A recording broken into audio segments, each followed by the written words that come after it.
এক তপ্ত দুপুরে একটি ছোট্ট পিপিলিকা পানির খোঁজে নদীর পাড়ে ঘুরে বেড়াচ্ছিল। প্রচণ্ড গরমে সে খুব ক্লান্ত ছিল।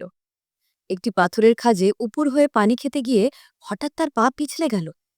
ঝুপ করে সে পড়ে গেল নদীর খরস্রোতা জলে। নদীর ঢেউ তাকে দৌড়ে সরিয়ে নিয়ে যাচ্ছিল।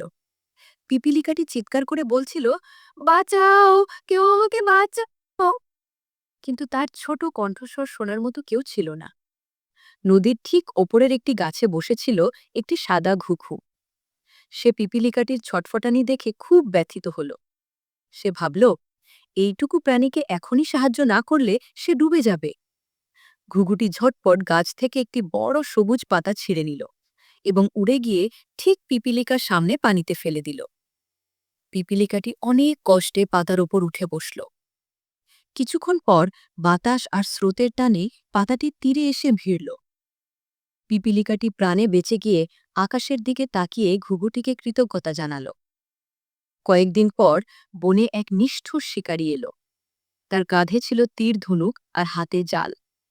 সে দেখল ঘুঘুটি গাছের ডালে নিশ্চিন্তে বসে আছে। শিকারী তার ধনুকে তীর বসাল এবং খুব সাবধানে লক্ষ্য স্থির করল। পিপিলিকাটি নিচ দিয়ে যাচ্ছিল। সে দেখল তার পরম বন্ধু ঘুঘুটি আজ মহাবিপদে।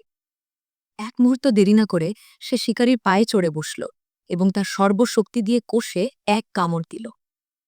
মাগো বলে শিকারী চিৎকার করে উঠল এবং ব্যথায় তার হাতের তীর লক্ষ্যভ্রষ্ট হল।